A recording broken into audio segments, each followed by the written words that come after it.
বিএনপির প্রভাবশালী নেতা এম ইলিয়াস আলীকে গুম করার পর হত্যা করা হয়, যার নেতৃত্বে ছিলেন মেজর জেনারেল জিয়াউল হাসান। তথ্যমতে এই গুম ও হত্যার নির্দেশদাতা ছিলেন তৎকালীন প্রধানমন্ত্রী শেখ হাসিনা। খুনি চক্র এরপর ইলিয়াসের লাশ যমুনা নদীতে ফেলে দেয়।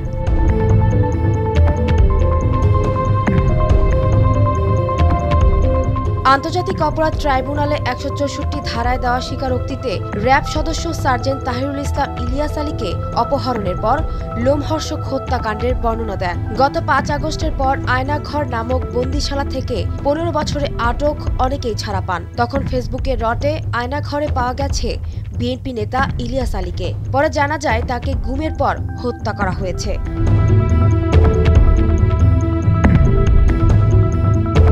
স্বীকারোক্তিতে তাহিরুল জানান, ইলিয়াস আলীকে অপহরণের পর হত্যা করা হয়েছিল। এরপর তৎকালীন র্যাব কর্মকর্তা এবং পরবর্তী সময়ে সেনাবাহিনীতে পদোন্নতি পেয়ে মেজর জেনারেল হওয়া জিয়াউল হাসান অফিসে ফিরে স্বস্তি ও আনন্দ প্রকাশ করেছিলেন। বলেছিলেন, আজ বড় একটি অপারেশনে সাকসেসফুল হলাম, শেষ করে তাকে যমুনায় ফেলে দিয়ে এসেছি। জিয়াউর টিম ইলিয়াস আলীকে নিয়ে যাওয়ার পর কি হয়েছে সেটা তিনি বলতে পারবেন না। গুম তদন্ত কমিশন সূত্র জানায়, শেখ হাসিনার নির্দেশেই ইলিয়াস আলীকে গুম এবং খুন করা হয়েছিল। শেখ হাসিনা সরকারের সময় এসএসএফ এর মহাপরিচালক ছিলেন লেফটেন্যান্ট জেনারেল চৌধুরী হাসান সোহরাওয়ার্দী। তার সঙ্গে আলাপকালে জানা গেছে, ডিজিএফআই এর তৎকালীন ঊর্ধ্বতন কর্মকর্তাদের ডেকে নিয়ে ইলিয়াস আলীকে গুম করার নির্দেশ দিয়েছিলেন শেখ হাসিনা।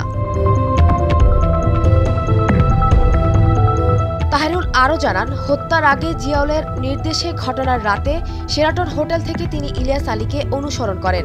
মহাখালী পৌঁছার পর জিয়াউল নিজেই আরেকটি টিম নিয়ে ইলিয়াসের গাড়ি অনুসরণ করেন। তার গাড়িটি বাসায় পৌঁছার আগেই বনানীর সাউথ পয়েন্ট স্কুলের সামনে থেকে চালক সহ তাকে তুলে নেওয়া হয়।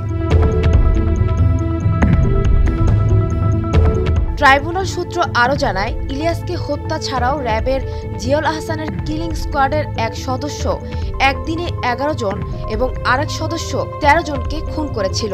তদন্ত কমিশন সূত্রে আরও জানা গেছে, ইলিয়াসকে অপহরণের সঙ্গে জড়িত ২ জন সেনা সদস্য বর্তমানে সেনাবাহিনীতে রয়েছেন। এরা হলেন ওয়ারেন্ট অফিসার জিয়া ও ইমরুল। জিয়াউলের রানার হিসেবে গুম ও খুন মিশনের হুকুম তারা তামিল করতেন।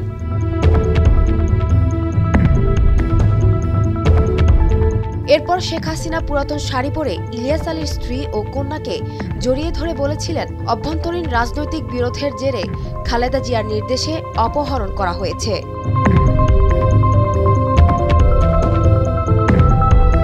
সানজানা তাবাসসুম, ভোরের কাগজ।